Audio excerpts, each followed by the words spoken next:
The Elmer Light Globe factory closed in April with the loss of 225 jobs, and the empty buildings are now up for sale by tender. But a pre-sale environmental assessment of the site has uncovered some carcinogenic industrial chemicals flowing beneath the site, just a couple of metres underground. The substances that have been found are common industrial degreasing agents, principally trichloroethylene, which has been used widely in Australia since the 1970s. It's been detected in part per billion level concentrations in the groundwater across this site. The EPA today delivered letters to residents using bore water. It looks like around 160, 180 residences, and we've informed them as a precaution if they do have wells to not use those wells until we have completed our investigation. The Elmer company has been quick to dispel concerns from the Australian Workers' Union that former workers could have been affected. It's unlikely that workers would have been exposed in any way to this contamination. As you can see, the site is sealed predominantly by concrete. It's contained in the groundwater. We didn't access the groundwater or use it in any way.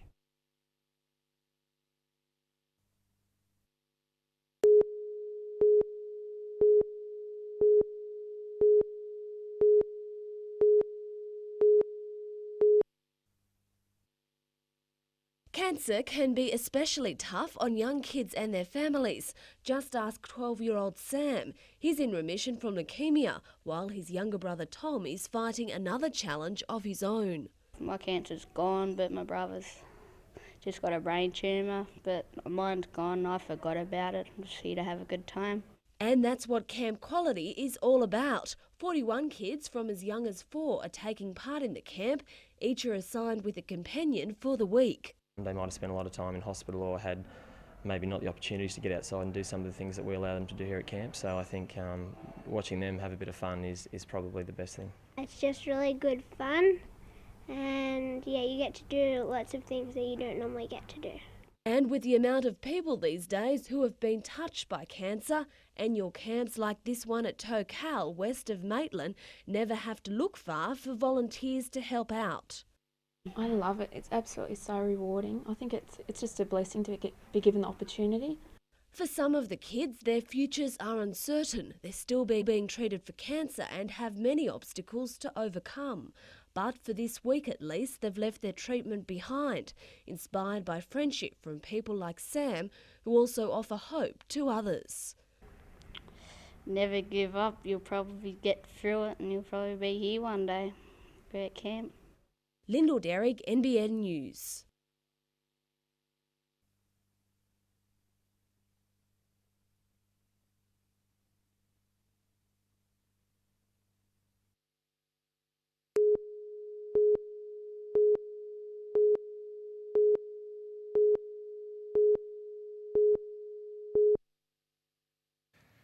It's finally here, the 2002 Grand Final. It will be played at Telstra Stadium this Sunday night. The Warriors have soaked up the atmosphere and excitement in New Zealand. They travel to Sydney on Wednesday night for the Grand Final breakfast early Thursday morning. And I think it's probably a good thing that the Warriors got away from the spotlight in New Zealand. They need to stay relaxed, but at the same time well and truly focused on the task at hand. Most importantly, how they're going to break through the Roosters' defence. It's been the best of any team this year, and without a doubt where the game will be won and lost. Now the Roosters have a couple of other things going for them. First, there's a lot to be said for form, and since round 22, well, they've been on an unstoppable roll, including a 44-0 thumping of the Warriors. Now the second is the advantage of experience. Their unsuccessful bid in 2000 against Brisbane gave them a chance to learn from their mistakes, and they have 10 players from that side, plus Brett Mullins, who's played in the stack of grand finals himself. Now the Roosters just have to keep playing their normal game to win, while the Warriors, they really do need to lift if they're going to be any chance. And with all the emotion and support behind them, I have no doubt that they will rise to the challenge, and that's why it's going to be a great grand final. Well, my tip is the Roosters by 6. Well, that's it for the 2002 season. Good luck, and I'll see you next year.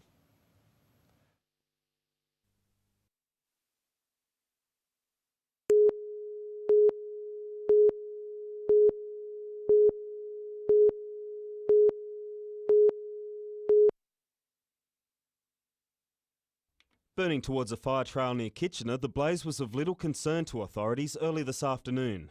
But around 4 p.m, a sudden swing in wind direction saw the blaze take a dramatic turn, heading for 6 homes on the edge of swampland along Mount View Place. Fueled by Melaleuca trees, the blaze intensified as the Rural Fire Service worked alongside the New South Wales Fire Brigade to control the situation. Currently we have approximately 8 New South Wales Fire Brigade appliances and approximately 8 Rural Fire Service appliances. A short time ago, a second outbreak flared on Crown land to the east of Kersley near Cessnock. Homes on the edge of the Lower Hunter National Park were evacuated. With resources stretched to the limit, the Cessnock Rural Fire Service was left with no choice but to call on brigades from Lake Macquarie and Singleton to assist. Crews are confident established fire breaks will help them bring the blaze under control later tonight. Stephen Mount, NBN News.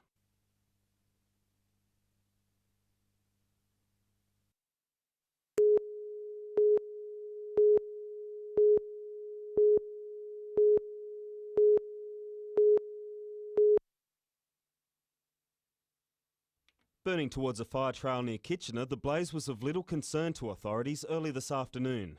But around 4 p.m, a sudden swing in wind direction saw the blaze take a dramatic turn, heading for 6 homes on the edge of swampland along Mount View Place.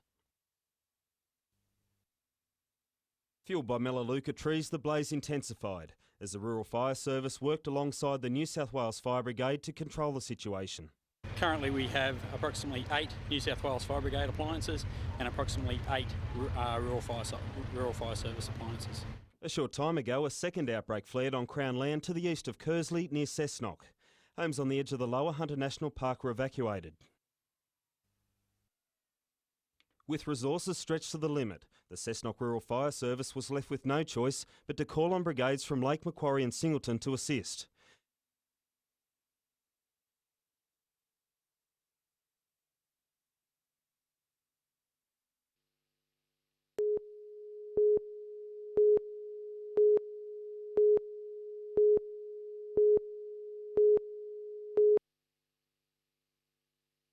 Critics have been quick to question Newcastle's ability to score goals this season, and the early signs landed some weight to the argument.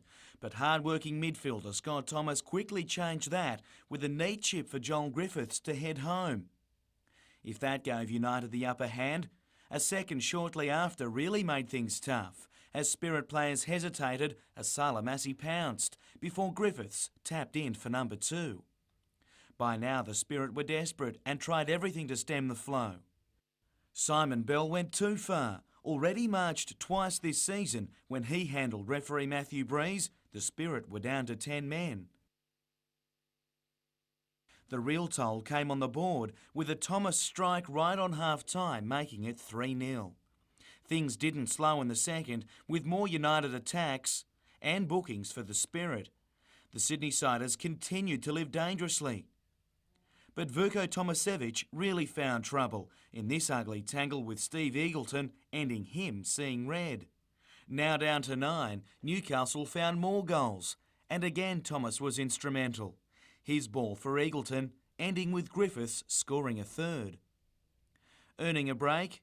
This was his substitute Alex Moriera's first touch.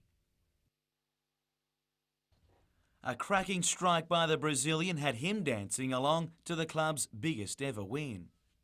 I thought we was a little bit more patient tonight, moved the ball better, and our movement up front was the key tonight.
Workers like Amanda Burgess are in demand. The Hospitality Training Network says there's been a steady decline in the number of apprentice chefs in recent years, and it's getting worse.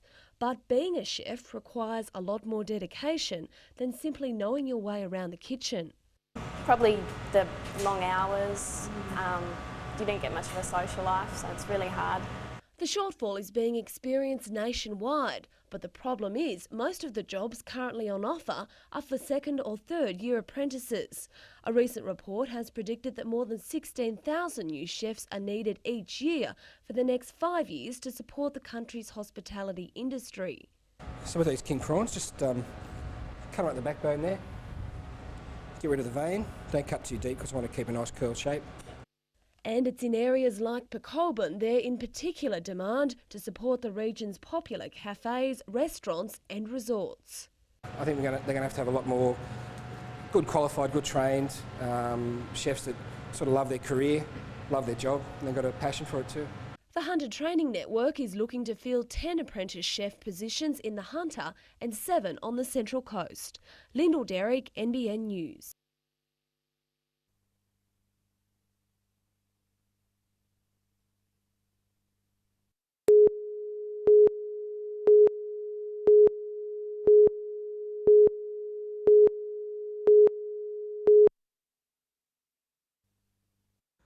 Spectacular spring weather has seen plenty of people hit the roads to make the most of the long weekend, and Hunter Police say traffic figures for Operation Slowdown indicate that most motorists seem prepared to take their time.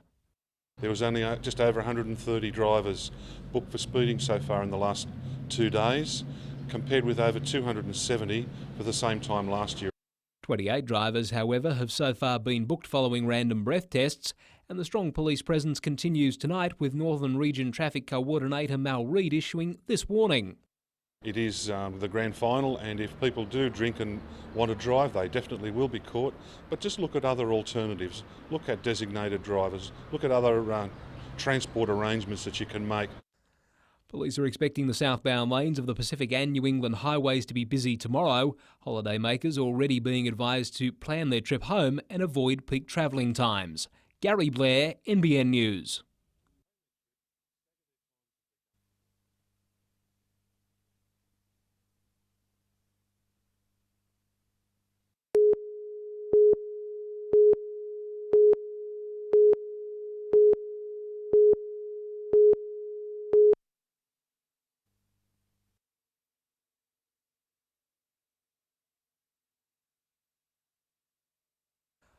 Opera in the great outdoors is becoming the way many Australians now experience the art form. Novocastrians got their taste today with opera in Civic Park. We have operetta, as I said, we have the traditional opera, we have music from the shows, and we have musical comedy. Matara previously brought opera to King Edward Park, and while it's been a few years' wait for a second performance, the experience was enough to bring some in the crowd back today. Enjoyed that, so thought we'd come today and have a listen. It was part of Matara. It's a lovely sunny afternoon. What better thing to do? While opera took centre stage today, rock group Mental as Anything stars next weekend as Matara organisers try to ensure the Spring Festival caters for a broad audience. That is true. There's something for everybody, right from the little ones right up to the great-grandparents and anybody in between. More than 5,000 people have visited Civic Park over the opening 2 days of the Matara Festival. Gary Blair, NBN News.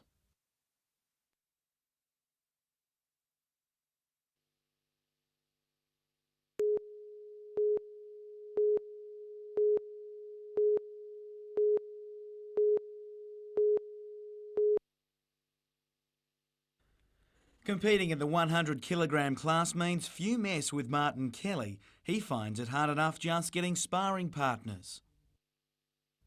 But on a world scale, it's a different story. While he starred at Manchester to take Commonwealth bronze in August, he knows the toughest competitors will be waiting at Athens in 2004. Determined to match them, the 29-year-old is keen for more experience and today flew out for the US and Canadian Open tournaments. So this is more of a see who's around now, who's probably going to be there next year, so I get used to the types of players that will be there. Funding may be his biggest challenge, however. A uni student by day and bouncer by night, that leaves little left to spend on his other career. This trip's not funded, and if it wasn't for Delaney Hotel, I wouldn't be making the trip. You know, they've helped me out with the airfare, and that's been a big help. The biggest push, though, was his taste of success at Manchester, with no competition hangover stopping him. It helps with your motivation to think that the work actually does pay off, so that when you're back training and it's hurting, you know that you're going to get back there and you're going to get the goods for the training.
They're some of the most talented juniors in Australasia, but the golfing gods showed little mercy today at the Oaks in Cessnock.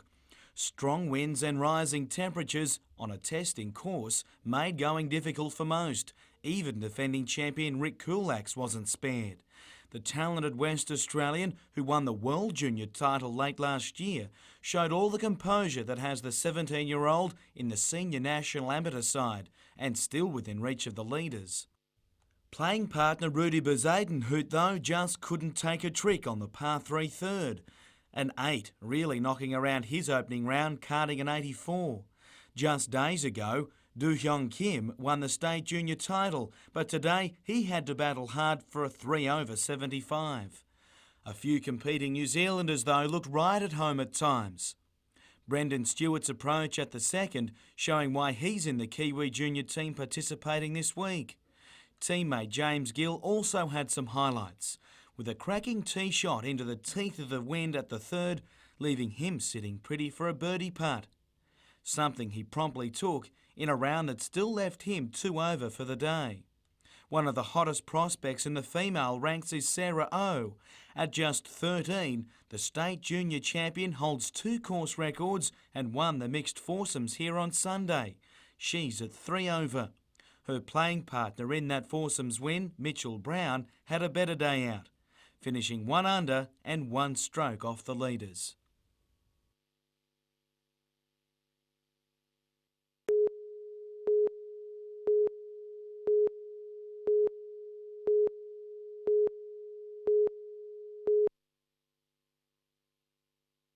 It was a crime Glenn Elder claims he committed out of drunkenness and anger. On a February night last year, he opened fire on the Raymond Terrace police station with a 12-gauge shotgun. The building sprayed with 131 pellets, one grazing a police officer. The Crown prosecutor today told a sentencing hearing at Newcastle's District Court it was good luck rather than good management that Senior Constable Morris wasn't more seriously injured. In the witness box, Elder claimed he was so drunk he blacked out. The last thing I remember, I was sitting on the back step. Then I remember a flame coming out of the gun. He later recalled to a friend, I said to him, I'll never drink again if that is what it makes you do. I could have killed those poor in there for nothing. The court heard Elder's downward spiral leading to that night began in 1998 when, with only $2.14 in the bank, around $14,500 was accidentally deposited into his account. After letting the money sit there for several weeks, the father of 3 took $6,000, which he spent on clothes for his children and unpaid bills. When arrested and convicted, Elder escaped court but later turned himself into police. He was sentenced to community service but was penalised for not completing his service. He'll be sentenced on October 18th.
already missing 4 players, the last thing Newcastle United needs is more injuries. And while Andy Roberts and Peter Sekenis have been sidelined by respective complaints over the last 2 days, a training run tomorrow should dispel any doubts of their availability against Perth. I'll be honest, if it was a Friday game, I think they'd both be struggling. But I think with it being a Sunday, I think come Sunday they should be both be fine. Both have therefore been named in the squad to meet the glory, with the team still unchanged from round 1. Salamausi's 4th game this season, meanwhile, sees him rack up 50 for Newcastle United. For any player, it's an honour to hit a milestone, but for me, I just go out there week in, week out, enjoy the game. That said, the Fijian striker wouldn't mind slotting home a goal or two after nailing a double when the sides last met. That was at home, but the WA trip is also a club favourite. This is probably the one game as a player that you like to play. We know there'll be a decent crowd, the pitch is nice, and so yeah, no, we're really looking forward to this one.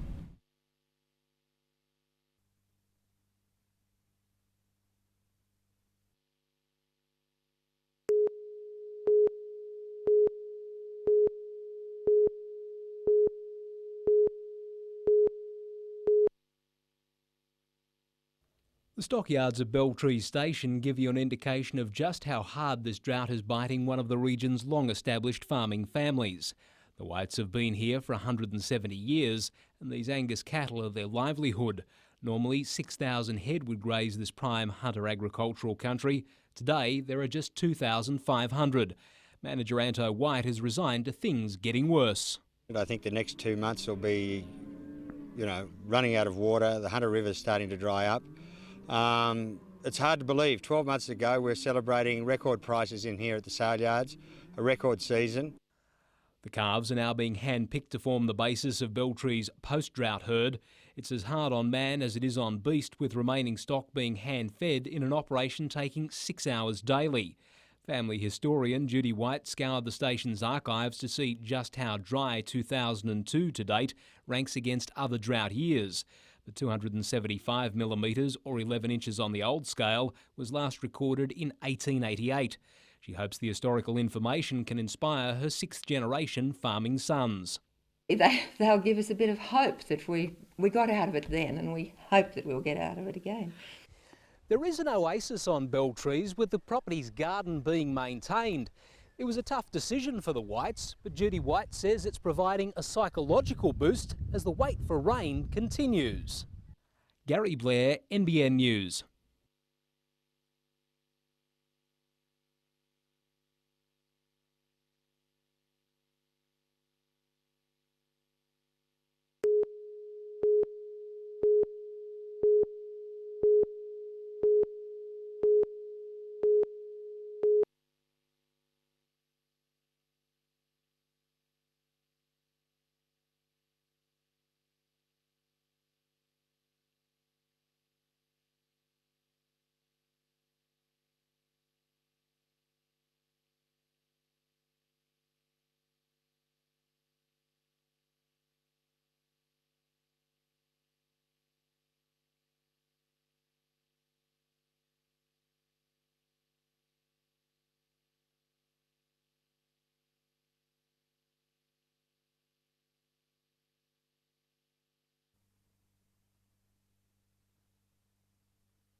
While it was all smiles this afternoon, the Laney family's annual holiday received something of a rude interruption yesterday.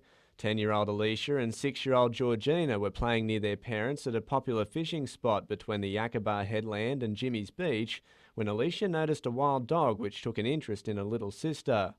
It saw Georgina and started to attack her, well, sort of, and then it was starting to growl and yap at her nip at her legs and stuff. Fair few years that we've been coming up to the parks here, have never had that sort of an encounter with the wild animals, the dingoes especially, that you see them but never that sort of confrontation. While Georgina fortunately only suffered a few scratches, it was the second time in as many weeks a child has been given a scare by a wild dog in the area. Police are now urging others to be mindful. It was a surprise to me that there's two attacks in the past week or so, and hopefully we won't have any more. But if they're up there, parents have certainly got to be very careful with little children. The National Parks and Wildlife Service says, like on Fraser Island, any of the area's dingoes or wild dogs that cause a problem are destroyed. Both the service and Great Lakes Council are also urging people not to feed the dogs, which only sees them become too familiar with humans. Don't encourage them. They're in their natural habitat and enjoy them in that way. Colin Baldwin, NBN News.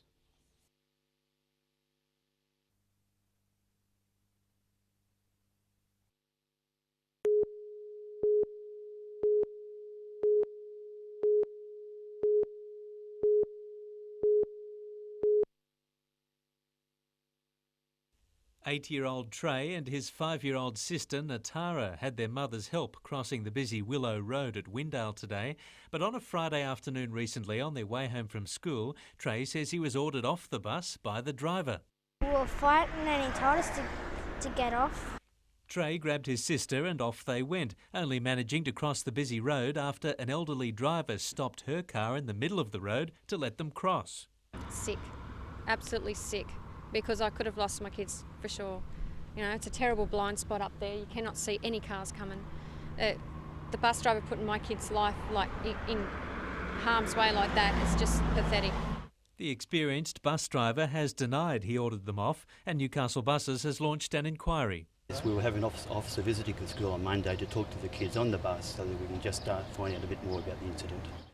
Even though it's clear Trey was misbehaving on the bus, his mother says no small child should be kicked off by a driver. Well, he should not be ever driving school buses again. I'm not saying he shouldn't be driving buses. He should not be in charge of kids. Never again. Obviously, he hasn't got the mind for it. Paul Lobb, NBN News.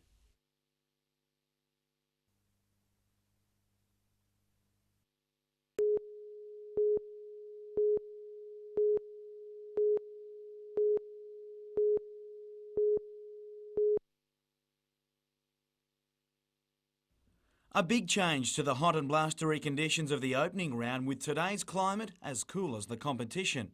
West Australian Rick Kulaks won the event by 13 shots last year, but at the start of today's third round he was chasing the leaders some 6 strokes back. He picked up one today. One of those in front was Mitchell Brown. A consistent performer all year on the junior circuit, the Bankstown-based teenager began 3 under before things appeared to unravel. Just as it looked to go from bad to worse, the talented youngster nailed this chip from well off the green to save par. That sparked a 2 under par round to hold a slender lead going into the final day. Of the leading duo in the women, Sarah Kemp could only watch as a 1 under start ended as a 4 over finish. Starting level with her older state teammate, 13-year-old Sarah O initially found it hard to back up from yesterday's course record round, but the youngster finished strongly, picking up 2 shots heading into the clubhouse to be well in front with a 6-stroke lead. The one to watch today, though, was her playing partner Ashley Simon from South Africa. Just one day after O set the course record of 4 under, the 13-year-old Simon carded a 3 under to race up the leaderboard. State junior champion Do Hyung Kim's chase for the overall lead stalled, dropping 5 shots. But Tom Davis is the closest to catching Brown. An even par round has him 2 shots off the pace.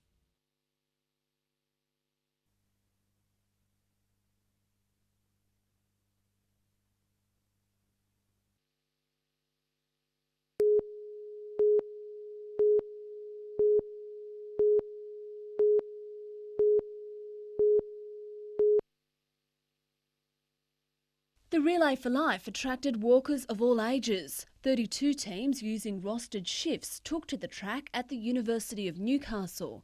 Candles guided the way, each with personalised messages to remember those who have died from cancer. Some 7 hours later, and the pace was still on, those who had overcome their battle with the disease, such as Neville and June, provided inspiration for the remainder of the journey. I lost my husband with lung cancer 13 years ago. 12 months after he passed away, I got breast cancer, and then 8 years later I had breast cancer again. The Relay for Life aims to raise $45,000 for cancer research. The event will be held in Maitland in a fortnight. Lyndall Derrick, NBN News.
It's one of the only places in Newcastle where aerosol art is permitted.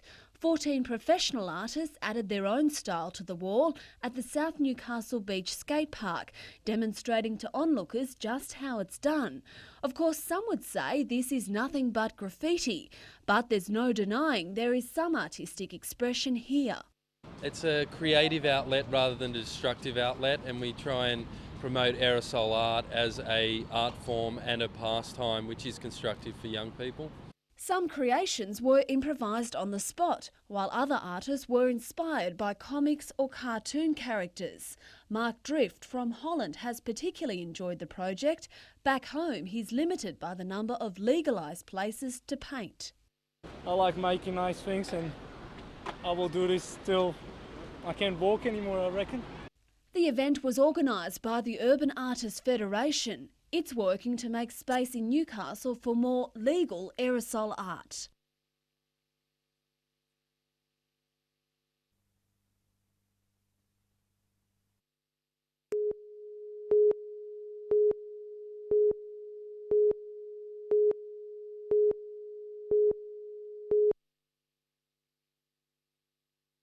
More than $5,000 was raised for cardiac research by 17 teams who definitely had their hearts racing during the Hunter Medical Research Institute bed race. Suitors Architects again dominated the field, coming first and second.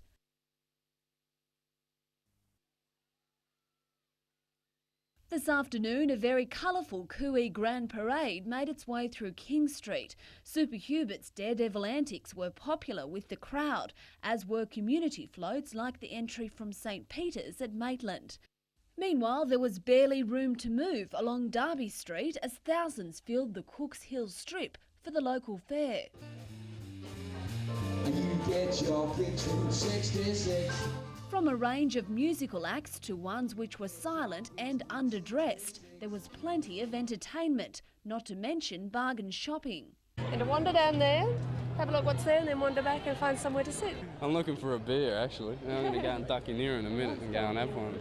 The event was cancelled last year, and to run again, each stallholder needed their own public liability insurance cover of up to $10 million. Organisers are confident the event will bring further business to the street. Businesses do well, it's a great promotion for Newcastle, and we need more events in the city to promote the whole Hunter region. Lyndall Derrick, NBN News.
After a 2-month stay in Newcastle Harbour, the British warship was finally on its way. But not home. Nottingham had to be towed backwards out of the harbour, bound for deeper water in Sydney to board a heavy lift ship. The Royal Navy says much was achieved during the Newcastle stopover. All the operations to unload the ship of fuel and ammunition have been conducted safely, successfully, and we've been able to take advantage of the multitude of tradesmen's skills in the local area. Since running aground off Lord Howe Island, the ship and her crew have been warmly welcomed in Newcastle. While fuel and ammunitions were successfully removed, friendships and even romance also blossomed. The ship's visit has also provided a financial boost to the city. I think that the ability to be able to welcome the ship, see the work carried out very competently in a very workmanlike fashion is something that augurs well for Newcastle and our maritime future. The Nottingham is due to reach Sydney around 5:30 tomorrow morning. Lyndall Derrick, NBN News.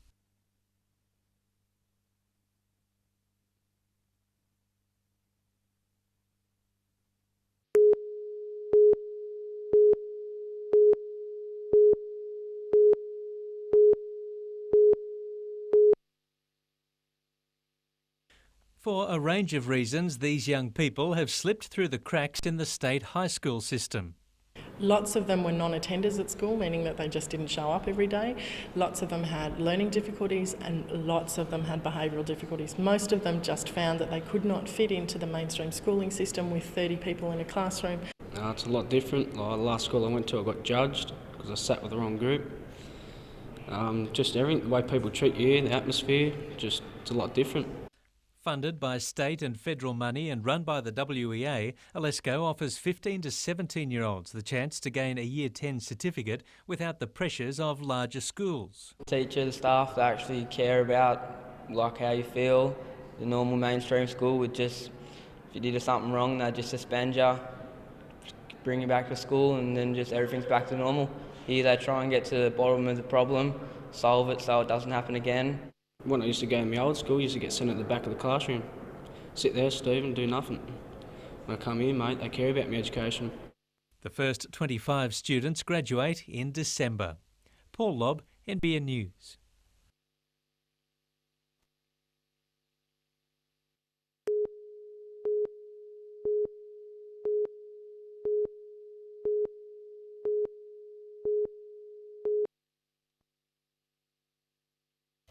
Memories of the blast were still fresh after touching down this morning. It was just dark, fire, bodies, people with their clothes blown off.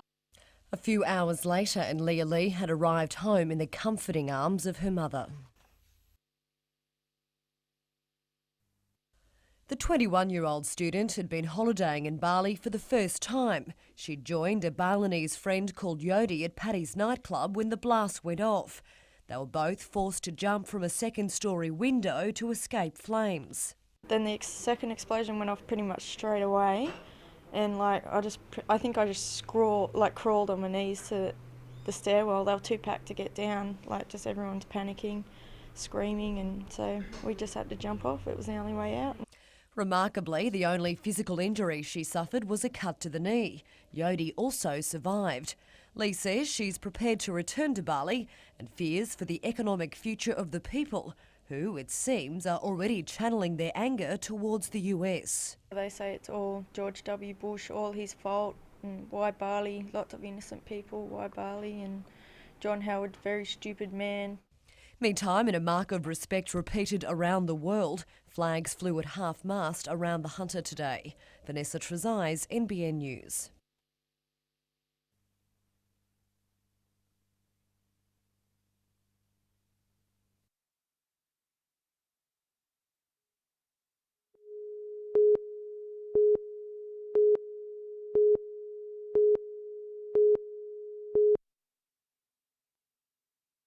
For some, maintaining a happy family may seem like an impossible task, but according to Dr. John Irvine, it can be as basic as ABC: attitude, behaviour and confidence. families and parents have lost their confidence. They think that the kids know more than they do. They feel as if they do this, it's politically inappropriate. His new book, A Handbook for Happy Families, is dedicated to Home Start. It's a service based in towns throughout the Hunter where volunteers work to build stronger families. Dr. John says supporting parents and getting back to a so-called family tribe is what's needed today. Tribalise, catch up with other parents. If you're not sure how to manage the kids, ring someone and say, what would you do? What did you do? We need our tribe just as much as the kids need their peer group. Meanwhile, a book documenting the history of the Newcastle War Widows Guild was launched today. The Guild is celebrating its 51st anniversary, and members say the club is just as important now as it was during times of war. To be able to talk to somebody going through the same experience as you are, it's very comforting. Lyndall Derrick, NBN News.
It's a plan starting to get more boots than the car parks themselves.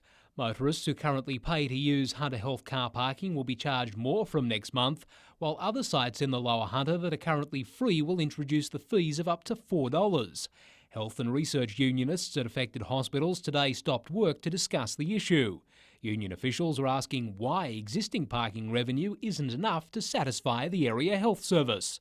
My understanding is that over $3.5 million has been collected in car parking fees through the Hunter Area Health Service over the last number of years. Now, my question would be, where's it gone? Because I haven't seen it materialise in any shape or form. Hunter Health says the money will go towards expanding car parking facilities. The Newcastle strategy carries a whole range of health care services development, and including those are parking facilities. Lower Hunter MPs are so far reporting a mixed public reaction to the parking fees announcement, but they are bracing themselves for a backlash. The local members say they have a variety of concerns because they weren't consulted, and they will be airing the issues. Health Minister Craig Knowles is now being asked to step in, with health workers and even nurses prepared to take strike action. Gary Blair, NBN News.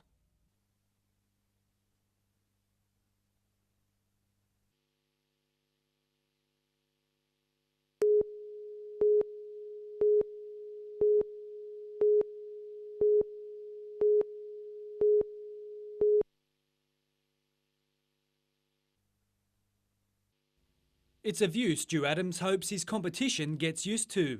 The Newcastle athlete is in the final stages of preparing for one of his biggest challenges, the Xterra World Championships on the southwestern coast of the Hawaiian island of Maui.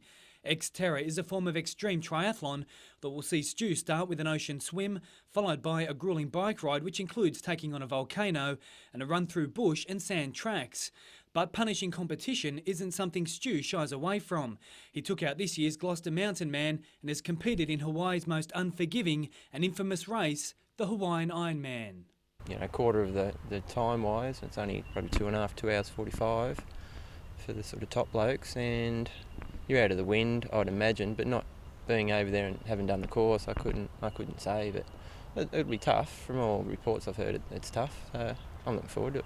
Harder the better. Currently ranked second in Australia for the sport, Stu has qualified in the 30 to 34 age division at the Worlds, and just finishing the race isn't an option. Yes, I hope to win that. Come home with the gold. World champion. Arrgh. Cullen Robinson, NBN News.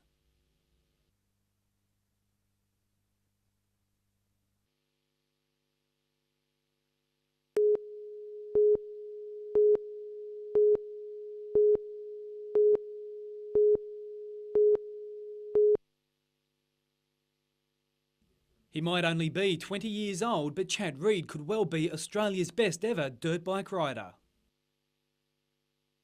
In his first World Supercross season, the Curry sensation took out the 125cc class. That dream was to race in America. You know, I had to take certain steps to get there, and you know, a good family and you know, a good upbringing. You know, here I am. That effort impressed the right people. Next season he'll ride in the 250s with Yamaha for a reported $2.3 million a season. But he says those rewards aren't his main motivation. Just racing those people is just an honour, and just to race them is a lot of fun. And then, you know, when those checks come in, it's definitely a lot of fun too. Back in Australia to compete at the Supercross Masters at Sydney's Superdome this weekend, Reed's popularity in the US has even seen him become the subject of a computer game. It's really amazing to, you know, sit in front of a TV and you know, play a game of myself in it. You know, I can pull a backflip off and not even get hurt. Still, despite his success, mates back in Curry probably only want to know one thing: what's with the accent? No accent. You know, living in the US, I guess, you know, sometimes you get a little bit off track. Cullen Robinson, NBN News.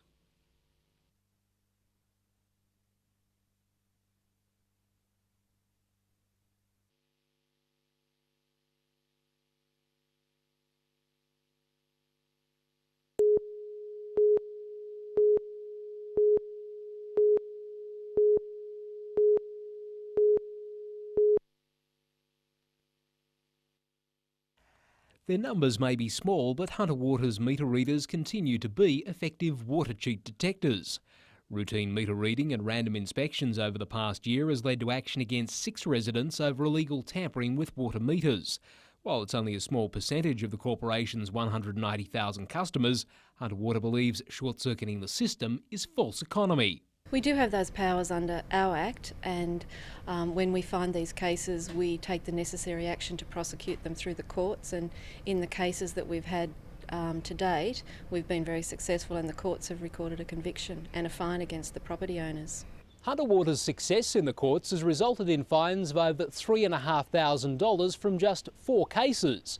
Several of the fines are equivalent to the average water consumption for 6 years. Use of stolen meters and interfering with the devices are the two main methods being used to cut household water bills. But Hunter Water's Helen Volacek says cheats can be quickly discovered. Among the information Corporation staff look for to confirm consumption are the meter's individual serial number and an arrow which indicates the water is going from the street toward the home. Gary Blair, NBN News.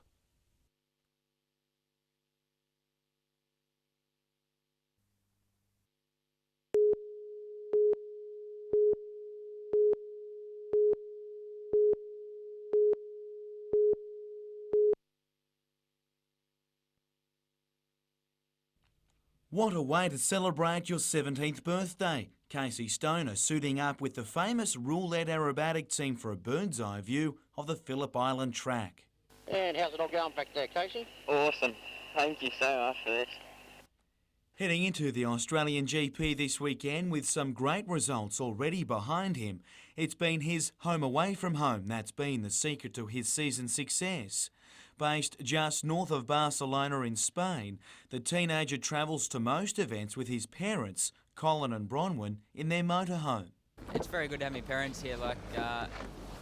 First of all, I need Dad because he drives the motorhome and I'm not even old enough to be able to drive yet. Away from the track, his time is spent working out on a mountain bike or in the gym, but he's never far away from a motorbike and keeping busy. The youngest rider to ever score 250cc championship points, Stoner is 11th overall with 2 top 2 placings to his credit this year. A podium finish in the penultimate round in his homeland, though, would be the perfect result. Racing a privateer bike, that'll be hard enough, while he's under no illusions about the nature of achieving his long-term goals either. My ultimate aim is to be in the MotoGP, but to win it would be great as well, but that'll take quite a bit more work. Qualifying for the Australian GP begins tomorrow. Jim Callanan, NBN News.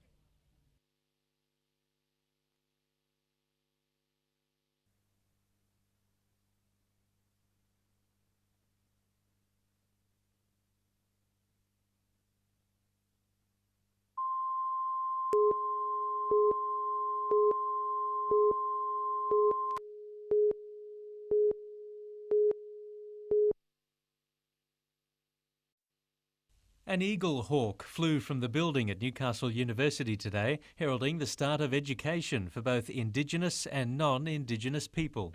The symbol of the eagle is that history is still with us, and you notice that when we finished today, the eagle entered the building. Higher learning is still within the framework of the building. Teaching of Aboriginal studies to both Aboriginal and non-Aboriginal students. A significant number of non-Indigenous students do Aboriginal studies here, both from overseas and domestic, which is really pleasing. Today's ceremony kicked up the dust and began a weekend-long Aboriginal festival at the new Birraban campus. These dancers acted out the first sighting of a train by Aboriginal people, while a cross-cultural dance even had the Vice-Chancellor in the mood. Local primary school students manned a giant rainbow serpent. We live in a country with the oldest recognised peoples in the world. So the longest histories of peoples has taken place in this country, continuous histories. And I think all Australians want that, and particularly overseas students want to know specifically about Aboriginal people. Paul Lobb, NBN News.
Picnickers made way for motoring fans today, and they needed more than a hot westerly to keep them away from the annual Matara hill climb.